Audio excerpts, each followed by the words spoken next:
Hello and welcome to Maximal Fire. I'm Alex. And I'm Johnny. And today we're talking Ruin of the Salamanders.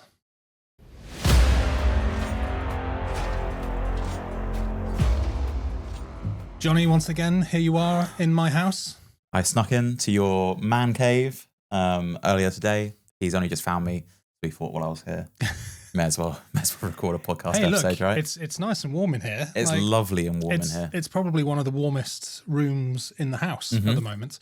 Very toasty. Yeah, so obviously today we are going to be focusing on what is actually kind of a little bit old news, but it is still news to us. We haven't done a podcast on this yet. And what we're talking about the new journal for Legions Imperialis, the Ruin of the Salamanders. This came out in November, I think it was. And it has been a minute since our last podcast. Yeah. Obviously, hopefully, if you watched the last one, you would realise I had a baby on the way. We have now got this screaming, pooping bundle of joy and stress. That's Alex, and then they've also had a baby as well. And obviously, this, if you are a Patreon or a member of on YouTube members, then you will have heard some of this before, because we did return in January and do a Patreon news sphere just to catch up with everybody. And but this is the first main channel video. Yeah, absolutely. Yeah, we owed the patrons a video after we'd intended to do a news sphere before Christmas, and then I think we had the stupid idea of trying to film a battle report. Look, we learned a lot. Which is, which was that we'd massively overcomplicated everything about it. Man, honestly, you have sometimes having all the gear doesn't necessarily mean you have to use all the gear. Yeah. But lessons learned, and hopefully at some point this year. Well, we've got the space, we've got the equipment now. I've installed a nice ceiling camera up there. We have our multi-cams going on. So, yeah, I mean, it shouldn't be... I think the only enemy is time, and making sure that we all have enough time to do these things. Yes. And, I would say I've got tons of time at the moment because I'm currently on paternity leave. But generally, like today, I had the best of intentions. Lucy was going to go, that's my wife, was going to go with the baby over to see a mother-in-law, my mother-in-law, her mum. Yeah. And I was going to have all day to do stuff and hobby, and I fell asleep for 3 hours. So you needed it. Look, you're not going to be doing good hobby if you're at the point of falling asleep. Yeah, this is true. But yeah, so it has been a minute. We appreciate everybody's patience. Slightly new look again. Obviously, the first episode that we did back in November in the studio was very much a sort of a test. Yep. It was a good test. It was great. We learned a lot. Learned a lot. The main thing that we learned was how difficult it was to get audio working with lav mics. Yeah. It was generally okay, but I kept picking up you kept picking up me. It was a bit of a nightmare to edit. So we've returned to the podcast microphones that we know and love. Yeah, universal YouTube standard podcast microphone /TM.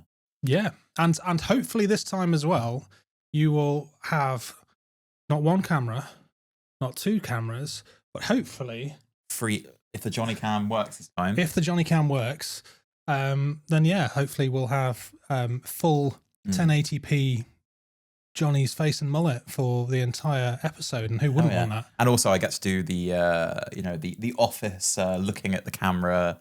Whenever you say something really fucking stupid, I can just just be like, yeah. There you go. Look, pick me up on that camera there. Remember editing, Alex. Yeah. Yeah. Too many cameras to look at now. But yeah, so we're looking at the new journal today, new format for Legions Imperialis. Obviously moving a bit more in line with what you would kind of expect to see from the other games. Certainly seems to be the general way Games Workshop is moving towards. It's quite interesting, actually, because this to me is an old codex. Yeah. Back in the day, everything was that this big, sort of size. And to be honest, I think back to the times when, I picked up the old Blood Angels Codex for 40k. They were about 10 quid. nowadays these things are what did I say? It was £17. So like there hasn't really been that much in the way of inflation actually when you consider similar kind of probably slightly less game content. Yeah, Similar sort of thing. They pack a lot of lore into these, I've got to say. I had dug out my old 3rd edition 40k codexes recently, and they're very, very similar size, similar vibe. But I guess you're paying for for the codex, right? You're paying for the rules department. Come up with rules, but no, I'm really good price for. I love this new supplement thing that they're doing now. I hate dropping a load of money on books I felt like every month on the lead up last year. So it's nice just having, knowing that this is going to be the new kind of standard going forwards. And if it's not like a main rule book or a significant supplement, do you need it to be hardback? Because you're obviously paying hardback prices, aren't you, for with the other books? And I do think something like this I like it. I like the form. I like the feel. Let's see how often they come out. Exactly. That's the other benefit for something like this as well. Is it's probably quite a quick turnaround. It's not as dense as the big books as it naturally wouldn't be.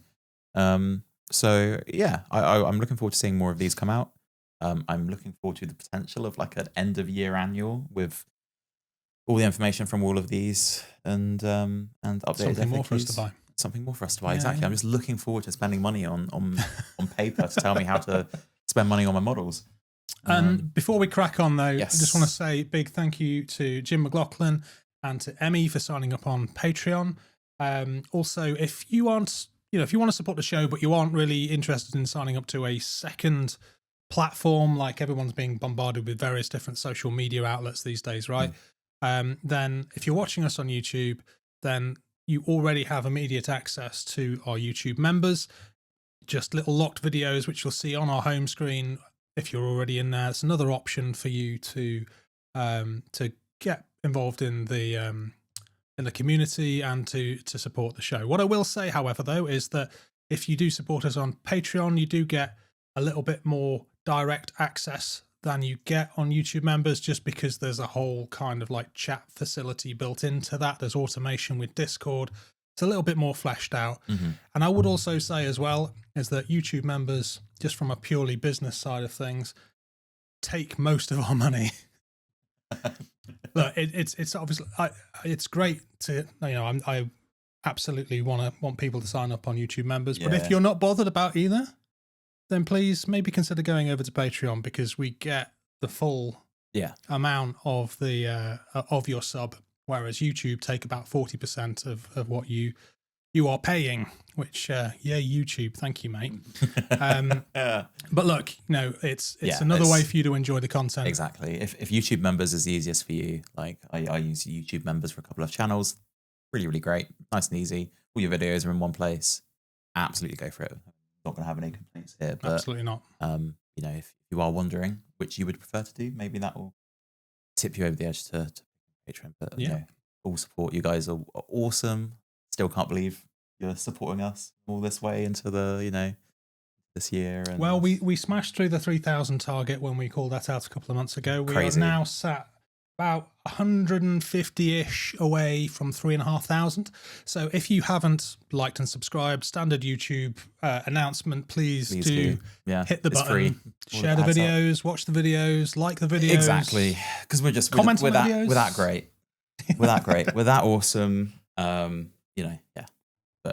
shout out to those supporting us. It is really, this new year is really cool that, especially for I know obviously we do a lot of LI now, and LI is our other main game, but considering half of our content is for what is essentially a dead game. Oh, dead game. I know, I don't want to say that. That's setting such a bad vibe for the new year of podcasts. But I mean, we are, we're keeping it alive. This isn't Imperial Legions. Oh my god, I can't even say it now. Adeptus Titanicus, the ruin of the Salamanders. We obviously try and keep a bit of AT content coming when it becomes available, but we have to roll with the new stuff. So apologies if you're here for AT. There will be we won't be seeing that much, but we do like to support the community, and our flagship event is actually happening this weekend with Beachheads. 2026, the largest beachhead. The largest beachhead? Well, the largest beachhead for AT that we've ever had. 54 Princeps this year. I think that's 4 more than last year. And it sold out in hours. It was pretty incredible, really. Like we've been wondering for a while, is the tournament scene still something that people want to get involved in? Like, are people still enjoying it? There's been a lot of that because not much has changed. Yeah. You know, we were wondering, like, is the interest going to wane? But then selling out the tournament in the inside of 12 hours, I think we sold it out. Goes to show that people very much still want AT. Yeah, 100%. This isn't like a weekend, one day or anything. To sell out a tournament like that, that's both I'm not going to say expensive, but it's not as cheap as some tournaments, and it's 2-day at an actual big event. It's a little harder to do than just like a storefront tourney. So those that are on the Titanicus drought at the moment or fearing for the game for the future, the community is very much alive and kicking and keeping it going. And I'm joking around about it being a dead game, but Games Workshop haven't said anything, and they very much still advertise it on there. Yeah, it's still being sold. Starter sets still out there. If you Exactly. are on the fence, if you play Legions Imperialis and you started buying Titans, there's absolutely no reason to not just start playing AT. Like, it is a very good game. Although nothing is coming out for it, it is as close to a complete game as I think we kind of have right now. It is, I we might be a bit biased, but I think it really is the best games that GW have ever produced, and it goes to show with just the rules and the fact that the rules haven't really, as much as we've been dying for a rules update or some, it's not killing our game. It's not like 40k where there's like one faction that's just like cleaning up, and the game is really nicely balanced. The community is supporting it well, I think. Yeah, absolutely. And you can join the discussion on our Discord. There you can get help with lists or like advice on rules and all that kind of stuff. So do check out our Discord if you're not already on there. But we haven't forgotten about our Legions Imperialis players. We have not. Although AT has always been, Beachhead has always been our 2-day event of the year. We have got some dates down now. On the 9th and 10th of May, we're going to be running our first ever Legions Imperialis tournament. So write in the event pack for that now. I think by the time that this goes out, excuse me, the tickets will probably be up. It's going to be 2 days, 4 games, 3,000 points, Legions Imperialis tournament at Entoyment in Poole. So yeah, new ground for us because we've not done an LI tournament before. No. We've only ever run narrative games before. So really looking forward to that. And yeah, just been kind of like keeping a close eye on some of the official GW events to see how they run their tournaments and taking a bit of a leaf out of their book.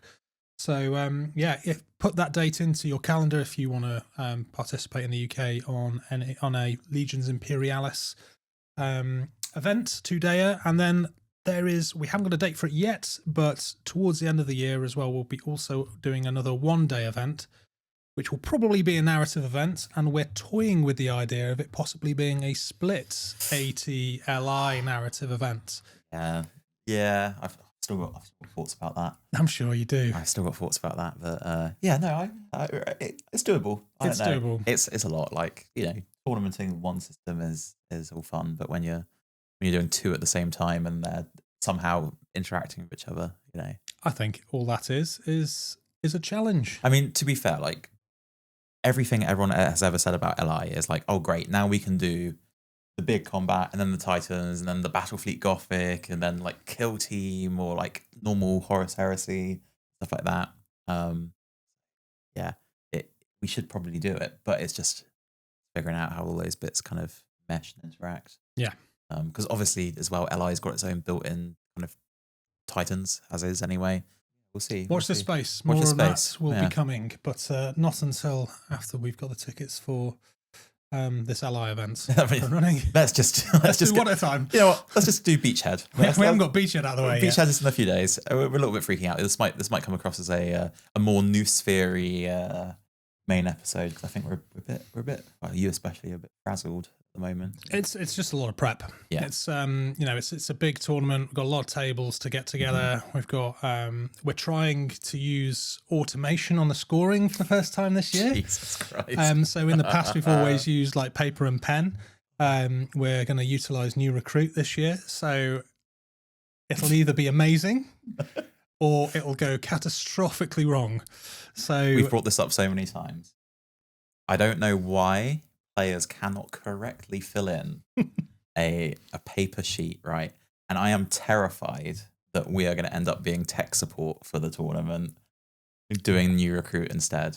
So I think maybe after the first go, then people will hopefully get it. The advantage this time round is that only one of the two people needs to submit the scores.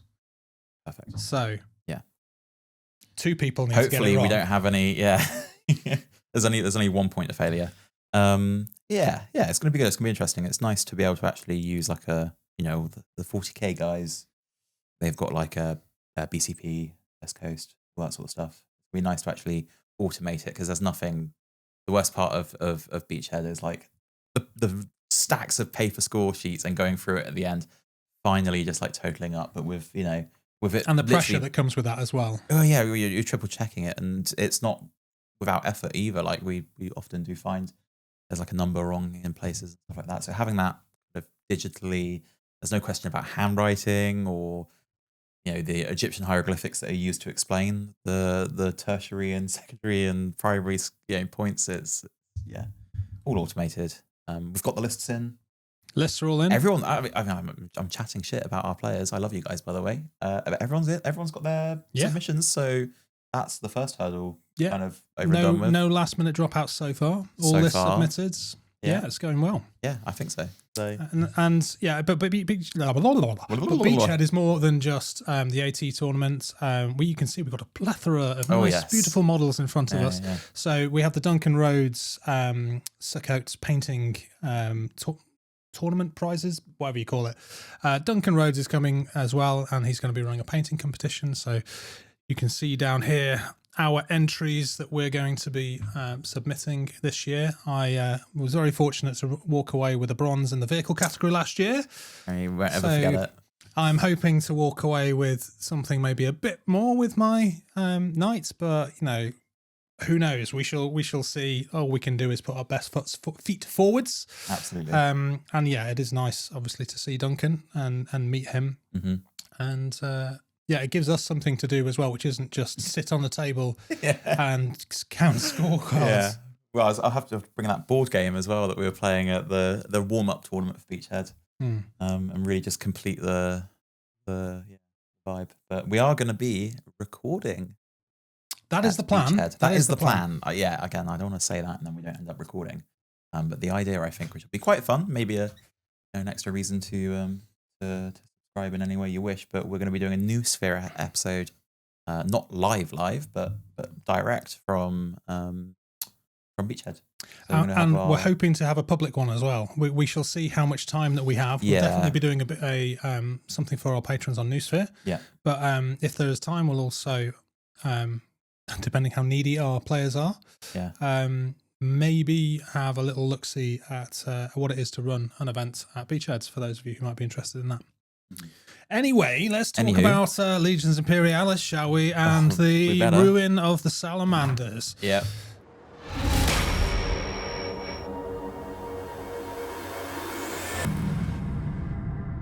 So, what have we got here then?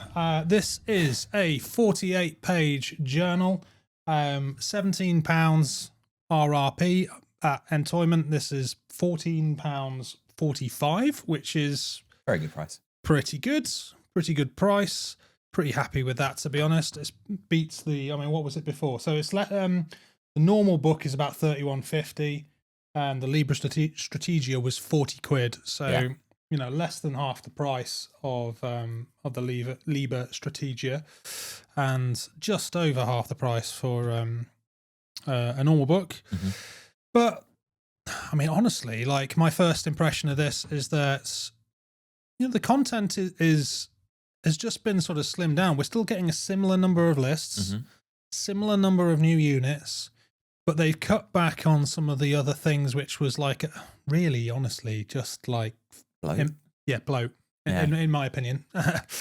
There is still some lore in it. There is a mission, whereas normally there's like a couple, or I think in previous books as well, you've had new ways to play the game, like breakthrough or escalation campaigns and all of that kind of stuff. Titan Death, which is it's all good. Yeah. I mean, how many times have we played any of those types? Or how many times do we just go back and play the games from the rulebook? Play the game. Play the game from the rulebook. We probably should get all of our Titans out and do a proper Titan Death game at one point. Absolutely. I think that sounds would be like a bat rep. That seems like a special bat rep. Maybe the road to 4,000. Who knows? Yeah, we shall see. Let's get through Beachhead first. But I had a good read through this. The lore, like when they announced the ruin of the Salamanders and it was going to be Drop Site Massacre, like I must admit, my initial impression was kind of like, well, haven't we kind of done the Drop Site Massacre Istvan 5 a bit to death? Yeah. Like obviously they did it for Horus Heresy. I thought they would go and do something a bit different, like maybe move it on slightly compared to doing more or less similar for the Horus Heresy. And obviously we've got the books as well, the novels. But it was quite nice actually.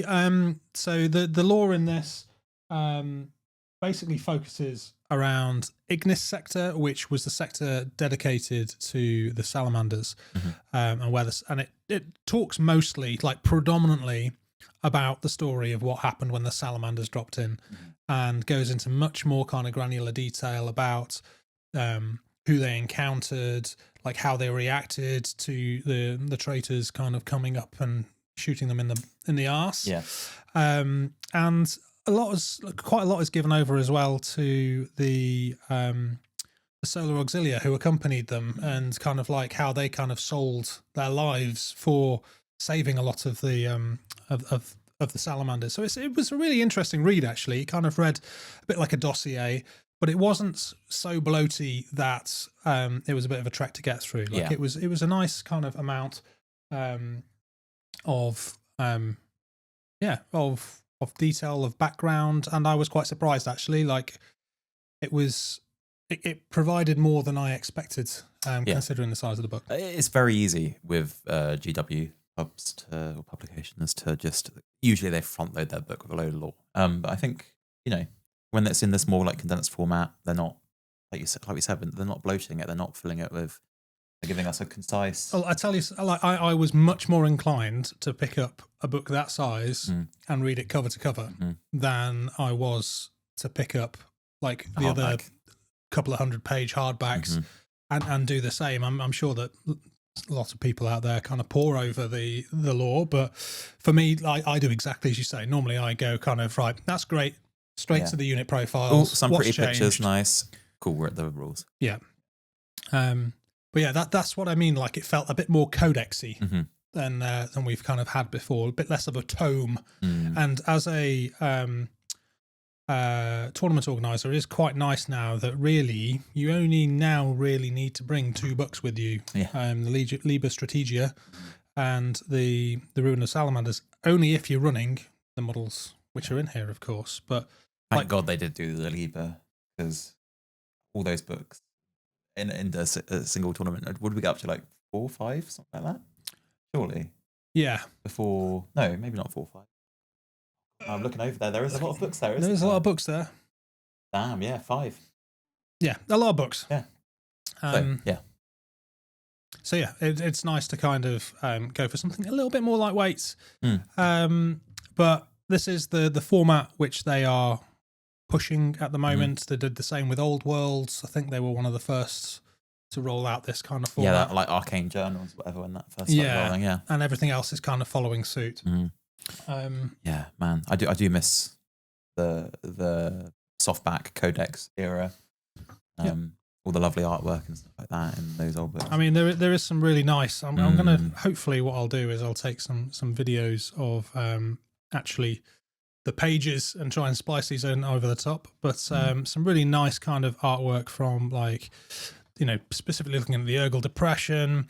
And just having that visualized as well. You read it so much and you hear about it all the time, but actually having that kind of, it feels quite almost like a bit bat reppy as well, like you saw in White Dwarf. I mean, you kind of look at this this image here, and you've got I can obviously see this is where the word bearers were, this is where they pushed in, this is where the Iron Hands were. It's quite an interesting read. And then there's the little key assets at the bottom. But yeah, it's all said, like I say, very interesting. Few pages. We do have a new mission, but again, it's only the one. We have one historical mission, which is based on the Salamanders pushing through to or trying to break through the lines to basically get out, slaughter at the Crucible. Again, not a lot of bloat, but it's an interesting kind of breakthrough mission where you've got defenders on the front and the back, and the attackers have to kind of push through. But yeah, nice. It would be interesting to actually see after playing that how balanced that is as well, because usually narrative missions have a bit of a tendency to be a bit non-competitive. Yeah. I mean, this is, I think this one more than a lot. I think when people play Ally, they're very used to playing with lots of garrisonable buildings and lots of blocking terrain. It's interesting that in this particular mission, it's very specific about the battlefield terrain. It says it should be relatively open battlefield with few areas of rocky terrain representing undulating grounds of the Urgal depression. Structures should be avoided if possible. Which is crazy, because this game is 30% structure. That's going to be a brutal game. I mean, all you're going to be really getting is a little bit of blocking here and there, maybe some difficult terrain, or obstacles. But puts a lot more on bringing, transports, a lot more emphasis on keeping those infantry safe and keeping them moving, especially now with the infantry movement nerfs as well. It's cool. I mean, I'm for the sake of 2 pages in this book, I think it's a pretty cool mission. Yeah. And it's nice just to actually have them specify stuff like that, this battlefield should be devoid of terrain. Again, very open though, right? Yeah. Yeah. Goes to kind of show. We were talking recently, funny enough, about how we would do an open, incentivize people to bring a tank heavy or Titan heavy list, an Armageddon style, heavy tank conflict. And it always sucks when you say no infantry. It's oh no, you can bring infantry, but there's no terrain, and there might be rules that kind of dissuade infantry. Well, I think we've been considering this, I think, when we were looking at our narrative day later on in the year, because I think one of the things which does slow down Ally quite a lot is the number of detachments that you can take, and infantry in particular is still, even though it has been nerfed slightly, it is still pretty much king. So how do you get less formations into a narrative game? Well, you have to kind of look at disincentivizing taking infantry, and maybe kind of going for more of a armored column, armored spearheads kind of formation with lots of tanks, lots of planes, Titans, that kind of stuff instead, so that what you're taking each detachment is reasonably costed. And I think that's possibly one of the few ways that you kind of avoid that the issues around activation advantage, because at the end of the day, activation advantage is a thing, but there's nothing that you can do to stop that. It's part of the game. People should be able to take infantry. Otherwise, you're just rolling dice at each other and seeing who gets the highest number, right? But it does slow down events. When you have even 3 hours to play through a game in a day, you often find people are still struggling to get the 5 turns out of those games when you have too many activations. This is something I think that has stuck with the game a lot longer than it normally does. I think Ally has had a particular, at least from our experience, trouble of even this day still being quite a long game, because there are just so many little fiddly tokens, and it's the first couple of turns. Stuff dies so quickly. Yeah. But then the first couple of turns take a while to get through, and then things do start speeding up. But I mean, have you guys ever come across that? Like, how have you combated it? Like, if you've got an opinion on that, we'd love to hear that in the comments. How have you kept your games kind of flowing? How have you kept them down to a reasonable time period? Because I think really you have to be looking at 2.5 hours to get 3 games in a day. Anything longer than that, and you can't really fit it in. You're pissing off the shop owner at that point. Yeah. Yeah. It's also not one of those games where you reduce the points, you reduce the time, I've noticed. Yeah.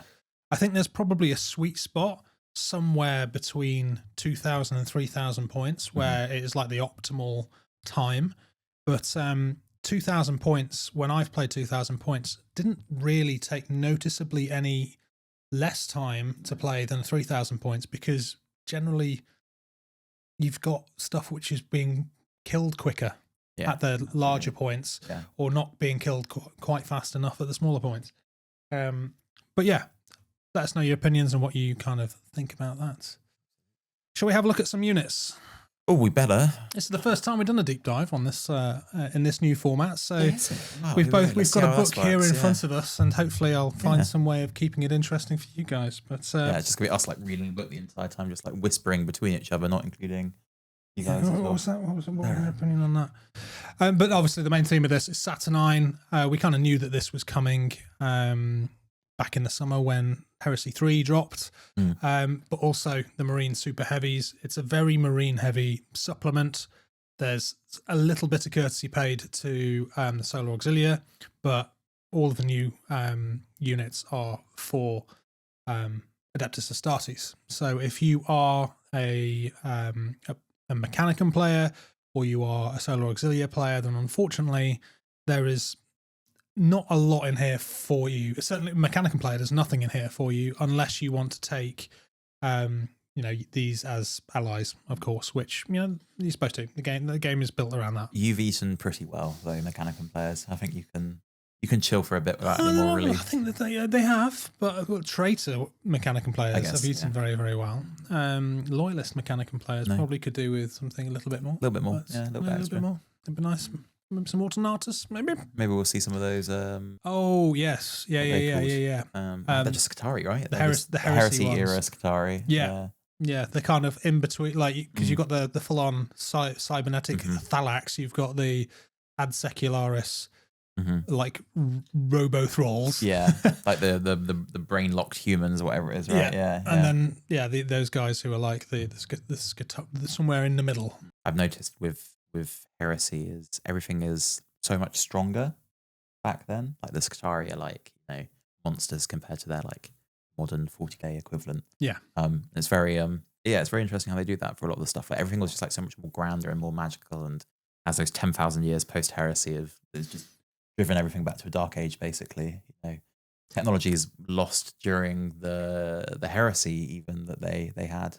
Well, if you think about it, I think is it in Mechanicum or one of those books? They're talking about basically the new sphere is like a new thing which is being rolled out at that point, or has only been around for a while. Yeah. They were still inventing stuff back in 30k, whereas obviously now it's stagnated. The golden age is finished.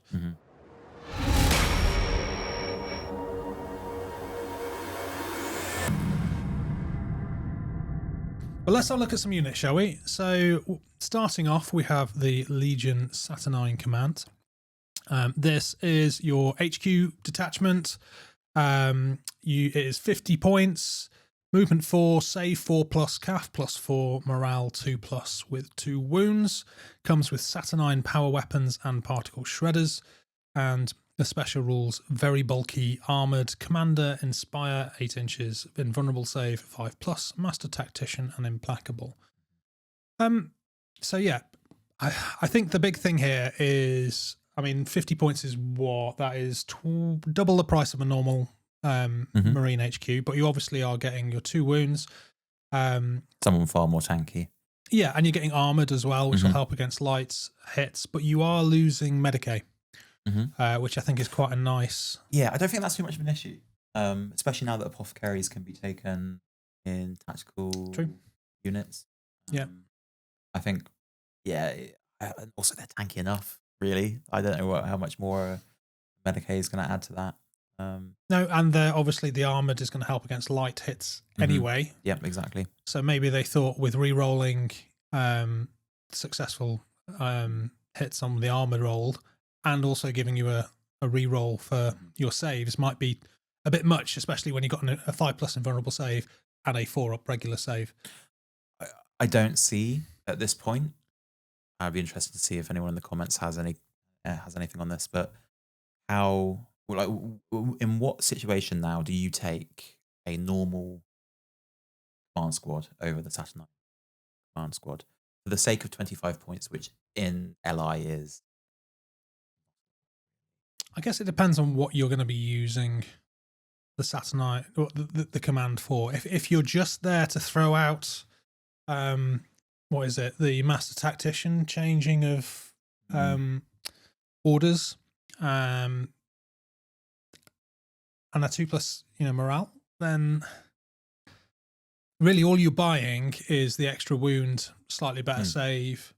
Is it worth double the points? It's not badly costed, No. but like, when you are talking about 25 points is not like a small amount of points to kind of just throw away. Like, no, I know, but I guess the thing is like you're. I don't know. It feels like it should be. How am I hating on this? I'm not hating on it. I just don't. I feel like for the sake of 25 points to keep your HQ alive, to have the ability to move around those orders, it's just. I see it as like a no-brainer, right? Like you could say, oh, you could just bring. I guess ideally you would bring 2 HQs for the price of 1. But how often do you really kind of have HQ slots free? I think the big advantage here is 2 wounds in combat, because I say 2 wounds in combat. Like, does the original? I'm going to wander and get my other book. Where's he going? I am questioning myself. The original what? Can't hide the stuff. Original what? Oh, look, I'm so curious now. Is it only 1 wound? On the command squad, yeah. Yeah. Yes, the OG Legion command squad is 1 wound, and if it is not, I will eat my shoe live on this camera right now. So all the more reason to check it. It's 2. No, it's not. It's 1 wound. I almost. Yeah. Okay. So you're essentially paying. What I'm trying. I think now I've had time to formulate what I was trying to say is you're paying 25 points for effectively an extra HQ that just has to stay in the same spot. Right? Is what I'm getting at. So you are doubling the survivability. Whether they are worth. Is it worth that 25 points having the potential of it sticking around longer? I don't know. I would say if this is a unit which is going to end up in close combat, yes. But if you think if you're putting an HQ and you're just attaching it to a unit of missile launchers or something, you have 8 stands worth of ablative wounds from the unit that they're with. True. However, if they end up in close combat and they're fighting, the 2 wounds means that when they inevitably get paired off in the fight, they're not going to die straight away.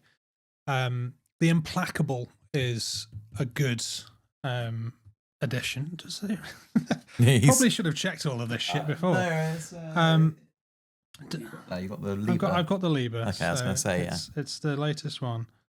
You're going to check to see if they have so Implacable. Much has changed.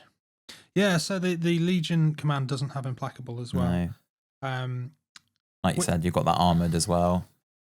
Implacable's a good one though, because that stops you from falling back in combat, or rather, gives you the option of choosing.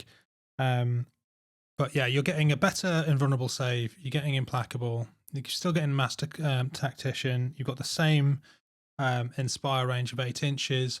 You are armored, which is good against shooting. But like I said, I don't know how often that's going to come up unless the rest of the unit has shooting. Because you'll just take them on the other guys on the unit. And all Saturnine have the very bulky trait, which basically means that they can only embark on a model with either large transport or large assault transport. In addition, models with a very bulky special rule count as 2 models for the purposes of determining how many models a transport can carry. So it's sort of more similar to kind of walkers in transports. Yeah. They basically are infantry, but the same profile for transporting as walkers. Mm-hmm. So yeah, I think we're both split on this one. I almost managed to convince myself that I was actually talking out my arse, but then I loop back round again. Maybe it's worth it. I don't know. Honestly, I think it's a pretty moot point. Maybe I don't think it's. I think it all depends on your list. Yeah. And it depends on if you're attaching them to units and what units you're going to be attaching them to. We'll see later on that there's ways of getting Saturnine Terminators to be deep striked. True. So, like a Saturnine command attached to some Saturnine Terminators does make sense. Yep. To take that for the additional wound, for the implacable, for dropping them in where you need them to be. Absolutely. If what you're planning on doing is just popping out Inspires in an 8-inch bubble from your baseline, attaching them to something like a missile launcher unit or something else which isn't going to move around very much, probably just take the regular Legion command. Yeah. But yeah. I think it probably highlights a thing that HQ just doesn't feel like it does enough at the moment. Like, I don't feel like there is enough of a detriment to losing your HQ. I don't think there's enough of a benefit to having, like... You mean they kind of feel a bit more like a unit upgrade than a... even that, yeah. Like, it's like a very minor battlefield effect. It's like kind of like why the Night Lords have a bit of a bad time as well, It's just there's no incentive really to go headhunting. We haven't touched upon the weapons. No, we have not. So the Saturnine power weapons and the particle shredders are what they come with. So the particle shredders are 4-inch range, 1 dice, 4+ to hits, -1, ignores cover, light AT. So I mean that's half the range of the bolters that you get with the regular Legion command, but it is light AT, which is quite nice. That's good for being able to basically attack anything. 4-inch range, though, rough. Very, very short. That's rough. Ignores cover, though, all right. Just 4 inches is very, very short. I mean, that is that is like the weapon that if you get to use it before you charge in or you get charged, you're happy. But I wouldn't be, I know we were going to get onto it more when we actually look at the Saturnine Terminators proper, but I don't know whether it's good enough to be used as like a gun unit. I mean, 4-inch range is just it's if you get a chance to use it, you use it, but if not, you don't really put much weight into it. No. The Saturnine power weapons though give you rend, Very so nice. +4 CAF basic is okay. That is, he says, checking the same as the Legion command, but you're obviously getting the additional dice from the rend, so that's pretty decent. Coupled with the 2 wounds, should mean that against most other infantry, you're probably going to be very unlucky to lose. Yeah. A combat. I think that's the big thing with the Saturnine overall is the 2 wounds are so much bigger for combat than people expect. Because it's not just, and again, this counts for the normal Saturnine Terminators too. It's not just, oh, I've been hit in combat, so I'm just like, I'm going to be around for the next combat phase. I'm alive with my 1 wound remaining, right? It is, oh, I'm actually still, if I'm outnumbered, I'm still able to contribute to this combat until I run out of wounds or until the enemy is dead. Well, and certainly with the Legion command, you're basically offsetting the being outnumbered by at least 2 to 1. Yeah. So your first dice, you've got the advantage. Your second dice, you're on an even kilter. It's just then comes down to dice rolls and CAF. Yeah. But I think that is a little bit misleading for the rest of the Saturnine units, because as we'll see, the rest of the Saturnine units are not Terminators. No. So to speak.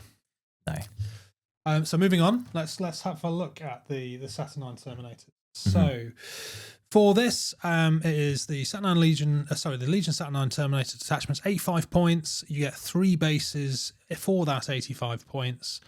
Movement 4, save 4+, CAF +3, morale 3+, 2 wounds.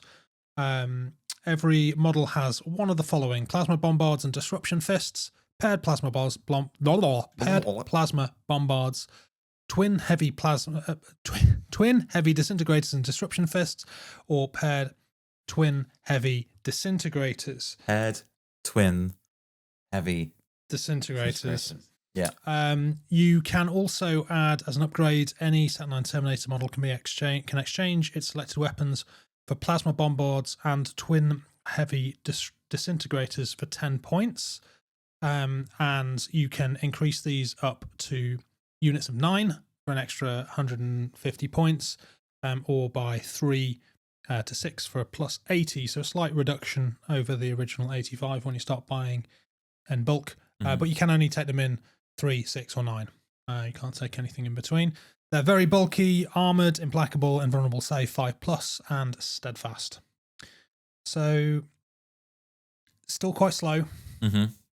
Especially now with the no triple movement on the march orders.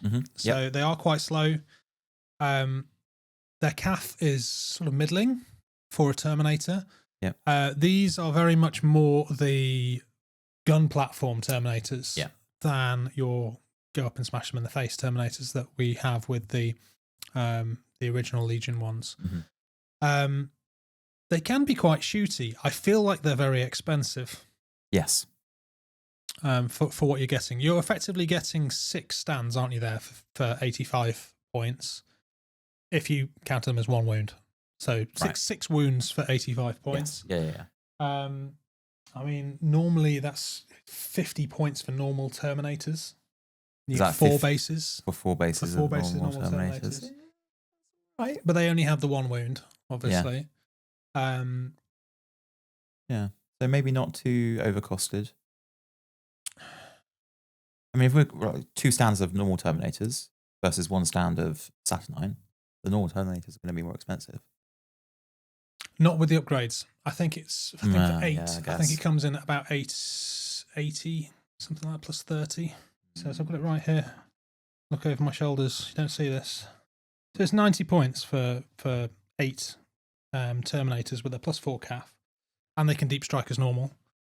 But I think that really it depends on what you're going to be using these guys for, because they are a gun platform. To get the most out of the gun platform, you need to pay the extra 10 points, because then that gives you, I think it's 3 dice worth per stand. And then you're talking not 85 points, you're talking, what's that, 115 for 3 of them. So let's have a look at those. I saw the floppy disk in your head just start wearing up then, like the little disc. That coupled with the fatigue. So the weapons, we have twin disintegrators, 8-inch range, 1 dice, 4+ to hit, -2 AP. Nice. Power capacitor. So yeah, 8 inches, kind of normal sort of range. 1 dice, 4+ to hit. 4+ is pretty decent. It can hit anything on a -2. Yep. No restrictive traits. No. So that's pretty nice with the -2 combined. And then you can have the paired version of that, which basically makes it exactly the same but gives it accurate. So re-rolling those. So what's that? 75% chance of hitting per dice. Then you've got the plasma bombards, which up the range to 12 inches. You get 2 dice. Also hitting on a 4+ with -1 AP, barrage, and light AT. So you can barrage on a 5+, and you're obviously only hurting vehicles on a flat AP 0, but then you're only a -1 AP anyway. And then you've got your paired plasma bombards, which is exactly the same, but ups it to with accurate as well. And then the last thing that they have is Disruption Fists, which is a trait disruptive, which I think is a new one because they've clarified it here. Yeah. When you win a fight, if the difference between the results is 4 or more, the losing model suffers 2 wounds instead of 1. Pretty cool. I can't see it happening very often, not with a CAF of +3. And how many times are you going to go up against something with 2 wounds? Tanks, maybe? Yeah. Super heavies? Yeah. Punching Titans in the ankles. I think that, if you're going to be hitting something like that, well, if you're going to be hitting a tank, I think that's where it's going to be, because a Titan has really high CAF. Has got a ridiculous CAF. Yeah. So I think you're going to struggle against those. But going back to what I was saying, like if you pay the extra 10 points, then you get basically the plasma bombards and twin heavy disintegrators. You get both the weapons. Yeah. So, yeah, I mean, you don't get accurate on those. No. But you would still be getting 3 dice worth of stuff at 8 inches, or 2 dice at 12 inches. If you are just going to plop these guys down and then just try and shoot everything around, maybe that's what you do, unless you are specifically headhunting lighter targets, in which case maybe the paired plasma bombards would be the way forward with 2 dice each. Yeah, I mean, I've given mine like a mismatch of the different ones. I've got like a melee unit. I don't know why I've done this.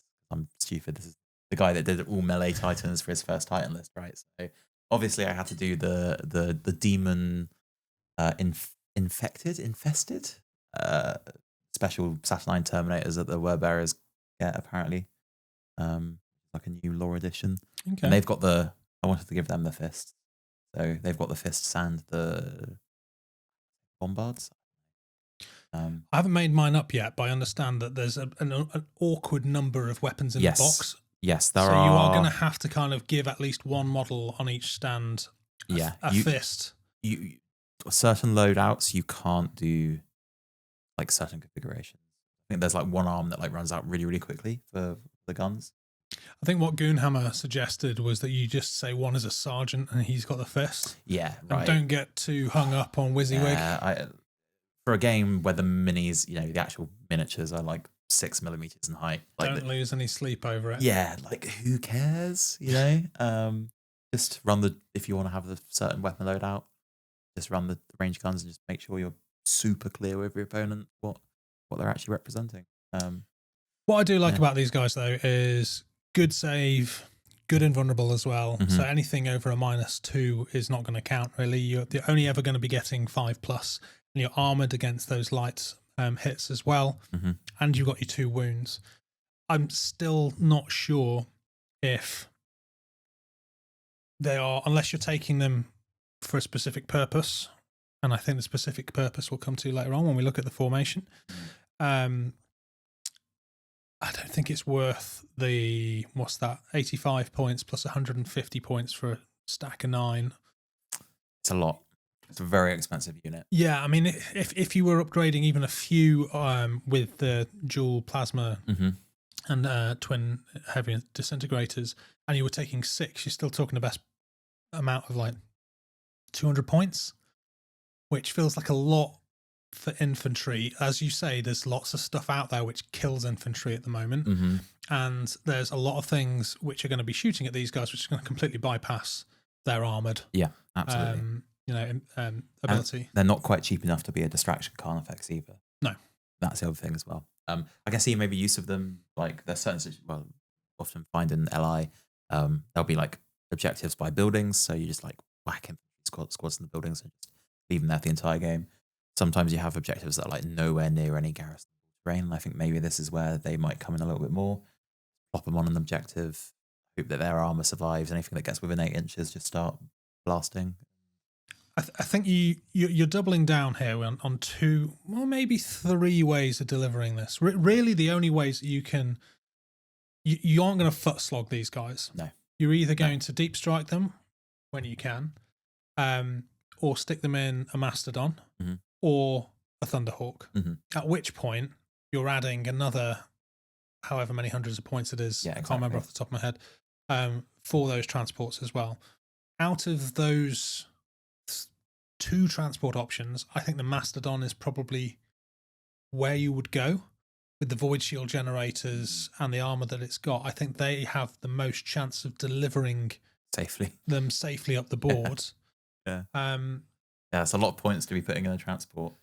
It is a lot of points to be putting them into a transport. But we're going to move on to another unit now, and I wonder if you're going to put anything in a Mastodon, it's these guys that you put in there, and not Terminators. So, what we're talking about the Dreadnought detachment. So Saturnine Dreadnoughts, very, very cool models. I wasn't overly sold on the whole aesthetic of the general Saturnine. Like, I've never had a great amount of love for those ancient Terminators, which I always thought looked a bit dirty. You weren't seeing me on Reddit going, when are they bringing back the Saturnine Terminators and the squats and stuff like that? You know, it's just, yeah. They're cool. They're retro. But the Dreadnoughts were and are very cool looking. Oh, yeah. And I've seen some lovely paint jobs by the Heresy community in particular on these Saturnine Dreads. So we're talking 70 points here for 2. Again, 2 wounds, which on the Dread is quite nice, That's actually, pretty good to have that. Movement 5, so slightly faster than the regular Saturnine Terminators. Save of 4+. CAF of 2+. Not great. No. But 3+ morale and 2+ wounds. I've always kind of been a little bit confused as to why Dreadnoughts have a morale, because the Terminators have implacable, so they only fall back when they want to. But a Dreadnought is like, oh, it's got a little bit hairy here, I'm going to run away. These basically undead guys in these sarcophaguses who are dead already really care about the fact that, you know, they're taking a little bit of fire. Are we missing something with keywords here? Is there something along the lines of like only infantry? No, I don't think so. Because you know, you fall back with tanks and stuff, don't you? I mean, if I was bending over backwards to try and think of a lore reason, maybe it's because the Dreadnoughts are kind of going crazy in their walking tombs. Just always feel like they're missing an implacable keyword. Yeah, and usually the level of crazy they display is not running away from combat. It's the opposite. Yeah, not total opposite. Getting out there. Yeah. So yeah. Each model has either heavy plasma bombard and a disintegrator cannon, or a graviton pulverizer and an inversion beamer. So we're seeing those new weapons coming to LI, which is very cool. Very nice. They are armored and they have invulnerable save 5+. So same kind of save as the Saturnines. Very tanky, 2 wounds, slightly cheaper than the Terminators. What are you getting for that? Well, technically more expensive because 2 detachments, 2 detachment size, 2 wounds, faster, worse CAF. So you definitely these. Yeah. If you want a Dreadnought to go into close combat, really you're looking at the Leviathans. Yeah, no, you're not picking these guys up for combat. No. Or even the Contemptors, I think would be fine.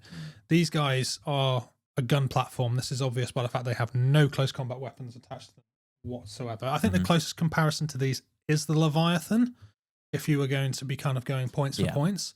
So if you were thinking about taking a Leviathan, you might consider instead taking a Saturnine Dreadnought detachment if you wanted it to do a slightly different thing. Leviathans, very much get them into close combat and Hulk smash. They're very, very good for that. A comparison is, however, the Leviathan is 75 points for 4 models. So 70 points for 2 models with 2 wounds. Not bad. No. I think that's probably reasonable. Then we have the disintegrator cannon. So 10 inches. So I think that's slightly longer than the one that's on the... it was 8 inches on the Terminator. Dice 1, 4+, AP -3. And power capacitor. That's nice. That's going to bother some big things. Remind the audience, and definitely not me, what the power capacitor. You were going to ask me that, weren't you? And I'm going to have to. Yeah. It's not going to be here. It's going to be here, right? It's not in that. You seriously? I don't believe you. Right. This is the podcast where 2 men argue about rules in a book. Normally I check it on my phone, but my phone's currently being used for... That's a Volkite weapon. The weapon profiles. When issued with a first fire order, a weapon with a power capacitor trait doubles the dice value of that weapon. Okay. Wow. So okay. Yeah. I think that's probably why that's not one that I've committed to memory much, because it's not often that you see infantry this short ranged sitting on first fire orders. However, if you find yourself 10 inches away from a Titan, yeah,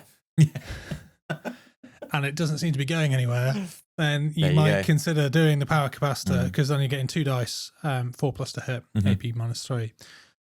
So that's, once you've got the shield, the void shields down on a Titan, that's going to hurt a lot. And for super heavies as well, that's going to hurt a lot. Graviton Pulverizer, 8 inches, 1 dice, -2 Graviton Pulse. So again, no keyword on it'll hurt everything. Graviton Pulse is the one where it's particularly good on higher armored guys. So if you shot these at something with a 2+ save, like a Kratos, you're hitting on a 2+. Yeah. So that's particularly nice. It doesn't have the record of the Demolisher keyword as well. Normally Graviton would be good against buildings. So it's nice to see that they have kind of toned. I think we talked about this in the last podcast, toning down the Graviton so that it's not going to be... It's suitable for a smaller chassis. Yes, precisely a that. big ass tank, yeah. Yeah.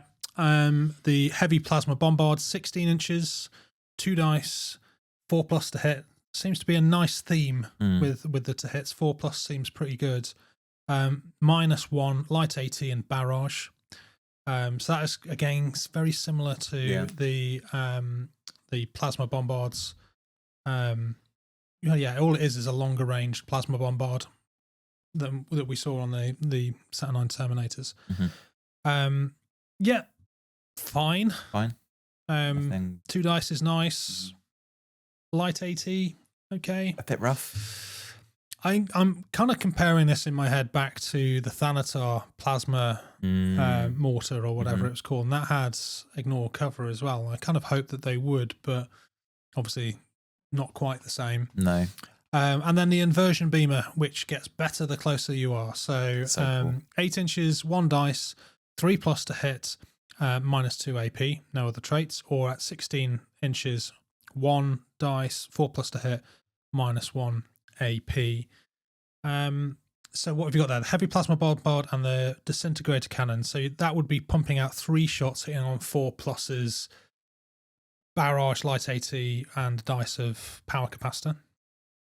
That's okay. Respectable. Or the Graviton Pulverizer and the Inversion Beamer, which is the 8 inches for most of it, 16 inches for your Inversion Beamer, which giving you 2 dice, maximum of -2 AP with Graviton Pulse. I think that's my favourite of the two. Yeah, I'd say so. You are dropping a dice, obviously. You're dropping a dice. You're dropping like 2 inches in, I say average range band, optimal range band, right? You know, the other profile is optimally 8 inches, right? You've got the best profile for inversion. For standing and shooting, it's tricky, isn't it? There's often not enough difference in the weapons to ever be able to be like, right, this is clearly the optimal build here. But this goes back to what I was saying about transport options. I think you stick a detachment of these in a Mastodon, use the Mastodon to get you as far up as you need it to get, and then they disembark out the assault ramps, and then they shoot. You know, hopefully that means that they're closer within that 8 inches. Dreadnought drop pods. Hit there. I'm just trying to remember the capacity of the drop pod. Yeah, they should, because they're just a normal, walker. Yeah. They don't have like a bulky walker or anything, though. No. So maybe that's a delivery mechanism. Yeah, definite options. I feel I like the Mastodon. I'm looking for a reason to take the Mastodon. But also you're putting a lot of eggs into one. It'd be an incredibly expensive big basket. Yeah. It would be an expensive transportation device, I guess. But I don't know, would you maybe you would stick a massive tactical squad in if you'd wanted to just get that unit safely across? Mastodons are pretty good at that. It would be very funny just loading up a Mastodon with tactical marines and just going all the marines up the table, just unloading all of them. Just creating this like human Astartes body roadblock. Yeah. That units can't move through. But then upgrades, you've got you can increase the size by 2 or by 4, taking you up to 4 or 6. So 4 would be if you went up to the full 6, that would be 190 points for 6, which would give you 12 wounds. I think that's probably too big for one Mastodon to transport. Yeah. Trying to remember the maths in my head. But yeah, no, I like the Saturnine Dreadnoughts. I think I'm gonna I think they'll see more play for me, the way that I play, than the Terminators. Right, okay, halfway through. Araknae Weapon Platform Battery. Hell yeah. These guys are the thing that nobody asked for, but not hating that we got it. Not hating that we got it. When they dropped in the box for Horus Heresy, I was like, what's kind of the point? I haven't put mine together yet, but I saw our friend Martin's put his together. They're actually quite chunky little models. They're very nice. I expected them to be surprisingly big, but I bet they're So these are like the tarantulas on steroids. Really. +1, yeah. You are. It is a static platform. 30 points buys you 1, so they're not cheap. Because I think it used to be like, was it 4 tarantulas for 30 points? Quick run the music. Just insert the please stand by difficulties screen. But it's just the monkey with the symbols that like clashes the symbols together. It's just Alex sat there with 2 rule books, just hitting them together. Yeah, so 36 points for 4 tarantulas compared to 30 points for 1. The big difference between, although they fulfill similar kind of roles in a static emplacement, they aren't automated sentries. No, so they have pilots, quote unquote. They have gunners. That is the big difference between the Araknae and the tarantulas. They don't have to target the nearest of anything. They can shoot at whatever they want. Still can't move, so they also can't do the shenanigans where people, before the FAQ came out, were like towing them around behind dreadnoughts and then popping them off in the center of the battlefield. No, you can't do that. So 4+ save, good save. CAF -2 because, let's be honest, it's a stationary turret. Yes, it's a gun platform. Yeah, morale, unsurprisingly, can't fall back. No, physically incapable of falling back. And 1 wound. You can add 1 more for 30 points, and you can purchase one of these upgrades. So you can either 30 points for 1, plus 55 points for 3, or 110 points for 4. Discounts aren't huge points wise, but they're there. They're there, you know. Yeah. I mean, I don't think you would ever take one on its own, right? Like, no, I think you're going to get the most out of them by having them in multiples. And, you know, as with, you know, I'm an Imperial Fist player at the end of the day. I like my Bastions. I like sitting them down and having a nice area to defend. I see these guys basically going bang smack in front of a baseline objective, and you have to go through them to get to the objective. The options for these weapons-wise is either quad accelerator autocannons, twin Punisher cannons, or the Orius heavy frag missiles. And all of these quite interesting. The quad accelerator cannon, think Hydra battery, kind of. That's what it looks like to me.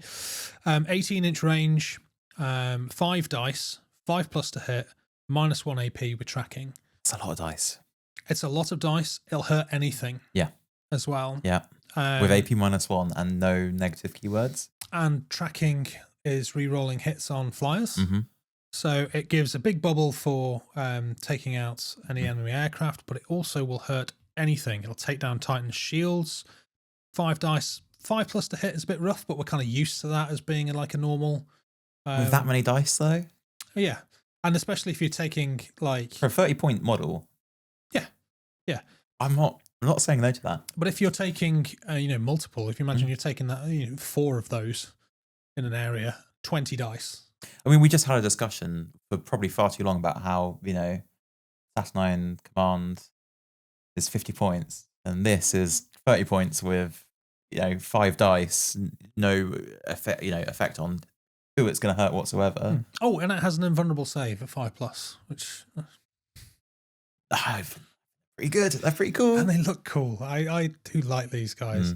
The twin Punisher cannon. I think this is my personal favorite because it looks cool. I was going to say, the vibes of a Punisher cannon are too damn cool. You are subtracting quite a lot on your range. You're down to 12 inches. You got 4 dice, hitting on 4s, -1 AP, accurate, light AT, rapid fire, skyfire.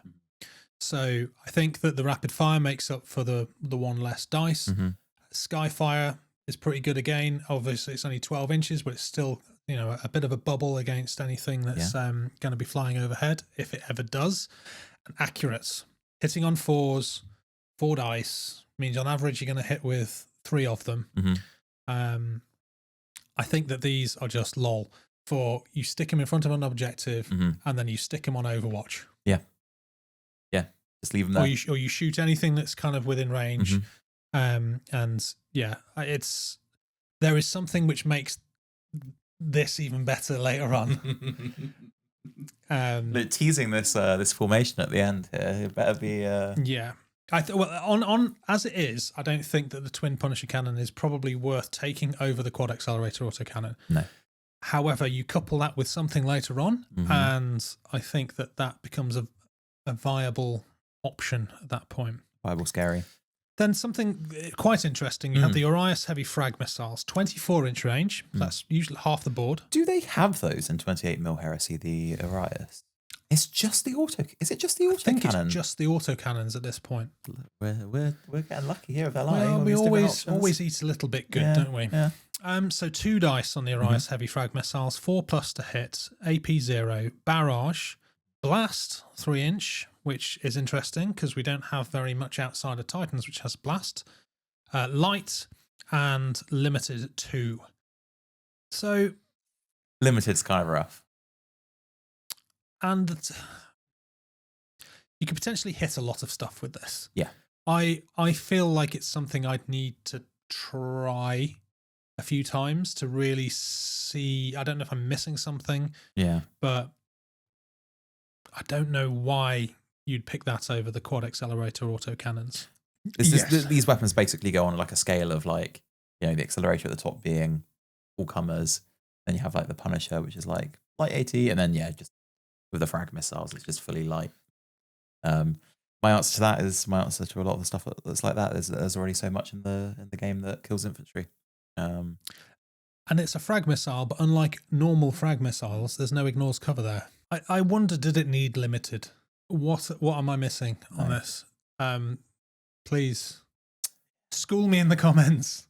But you look at those other ones. Okay, the 24 inches is nice. 24 inches is really nice in this game. But the other ones just add a lot more generally to everything. The quad accelerator autocannon can kill anything on the board.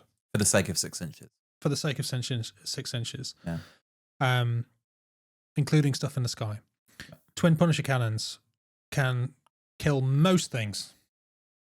And, AP -1, losing that against an armored target with light AT, not that big a deal. But, rapid fire, four dice, accurate, skyfire. I can see the applications nice and clearly with those two. The Horus feels very situational. And I feel like if it ignored cover, it'd be worth the limited 2. Oh, yeah. Yeah, just start peppering buildings and everything with it, right? And, Because 24-inch range, right? And you can only use it twice. And then it basically becomes just a dead activation. Yeah. Don't know. Yeah, I don't know about that one. But overall, like the Araknae, I think they look pretty cool. And I am looking forward to giving them a go. Always enjoy a cool looking unit, even if it is bad. But this one's actually pretty good. This is pretty good. Pretty damn good.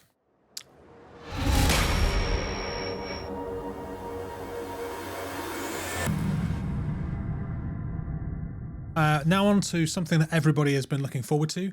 This is the Super Heavies for the Legions Astartes. First up, Legion Falchion Squadron. 130 points for 1. Movement 8, 2+, CAF 4+, morale 3+, 3 wounds. Do I need to repeat that again at any point for the next few minutes? No, because I think they're all exactly the same. So that will be the one time across all of this that remember you hear me. that. Note that down. 8 inches, that's okay. Good speed for a tank. 2+ save, you'd expect that on a super heavy. CAF +4 is decent. 3+ morale, standard for Marines. 3 wounds is nice. Very nice. I think that makes it an obvious difference over, how the Kratos was. It comes with the neutron wave cannon and sponsor-mounted quad las cannons, sponsor-mounted laser destroyers, or sponsor-mounted quad heavy bolters. I don't think we'll bother talking about the sponsors. We've probably covered sponsons multiple times throughout many other videos. Yeah. Everyone knows in this game by now what a las cannon and heavy bolter, even laser destroyers do. It is going to be the same. Yeah. Sponsons for all these things, but the real seller is the neutron wave cannon. The big gun. And also, you can add a pental-mounted heavy bolter or a pental-mounted multi-melter for 5 points each. Oh my god. Game changing. And you can take them in units up to 4, with the first one being 120, then 240, then 350. So you are getting a reduction each time if you want to take multiple. I feel like maybe 2 is possibly a bit of a sweet spot for this. I feel like taking more is a bit overkill. So what is the neutron wave cannon? 30-inch range, 2 dice, 4+ to hit, -3, front arc, accurate, shock, pulse. I would have, if this had been released like a year ago, I would have been like pretty, wow, that's amazing. Yeah. There's quite a lot of stuff out there now with shock pulse for Marines. You've got the Cerberus, you've got the Sabres. God, I can hate the Sabres. And then you've got, like, if you take Valdor, is it the Valdors for Celeron Auxilia? Yep. They've got one as well. So we're seeing shock pulse quite a lot. 4+ to hit with accurate is nice, especially with 2 dice. And shock pulse is always great. These are your Titan hunters, I think. Yeah. -3 AP, 2 dice, re-rolling misses, 30-inch range, bypassing void shields, going straight to armor. This is probably the equivalent, the closest equivalent that the Astartes have to a shadow sword. Yeah. Oh yeah. 100%. I think personally for me, I like heavy bolters on these things. I think in this case, there's probably a case to say maybe you take the las cannons as well. Yeah. But the pental mounted heavy bolter in particular feels like an auto include for the point defense more than anything. For the point defense, yeah. But if you took the pental mounted heavy bolter with the sponsor mounted heavy bolters, then you're actually getting 6 point defense dice per tank, which is pretty reasonable. And it's not every game that you're going to get mobbed by infantry in a tank, but if you do, you'll be happy that you spent that 5 points on the heavy bolter. Yeah, I think minimum you take the pental mounted heavy bolter, and then it's a question: do you take the las cannons or do you take the heavy bolters on the sponsons? Or the laser destroyer. Heavy bolter at we said we weren't going to talk about this. No, we are talking about it now. This will be relevant to every other tank that comes after this because it will all be the bloody same. But the range 30 inches for the neutron wave, 22 for the las cannon. The las cannon can hurt voids. Yep. So if you are going to use it as a dedicated Titan or super heavy hunter killer, then you probably want to be maximizing on how many things, how many dice you're going to be hitting it with stuff that can hurt it. Exactly.